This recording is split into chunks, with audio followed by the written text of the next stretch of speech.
600 metric tons nga Chinese rice sa formalang gitugyan sa Chinese Consulate Office sa Sugbo ngadto sa Visayas Disaster Resource Center sa Department of Social Welfare and Development.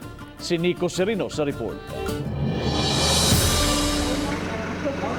Musumada sa 12,000 kasakong Chinese rice nga maapod-apod sa usa ka gatos ka libo ka mga panimay. Tipik niini giputos na sa mga staff sa Visayas Disaster Resource Center nga giabagan sa mga sakop sa Philippine Air Force ug Philippine Navy. Mi-hire sabog agency ang Department of Social Welfare and Development aron moabag sa pagputos sa bugas. 6 ka kilong Chinese rice ug mga dilatang sardinas, corned beef, tuna ug tag 5 ka cereal ug kape ang gisud. Gipasabot ni Engineer Irish Floor Sacramento Yaranon si Chinese Consul General Jia Li sa mga relief goods nga gi-andam aron maapod-apod panahon sa katalagman. Formal na gitugyan sa Chinese Consulate Office ang sinakong bugas sa kagamhanan pinaagi sa DSWD 7. Which we will be able to help many poor families, not only in Region 7, but also in some other regions who need us. I think we will continue to help and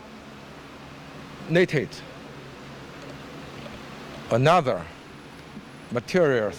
Gipasabot ni Ninyo Nito Ribo, Quality Control Officer sa Visayas Disaster Resource Center, nga mipasar sa criteria for inspection ang mga Chinese rice. Sa inspeksyon nasuta nga ang Chinese rice tibuok lugas nga humay, puti ug walay baho. Uban ni Godfrey Relien, Nico Sereno, Balitang Bisdak.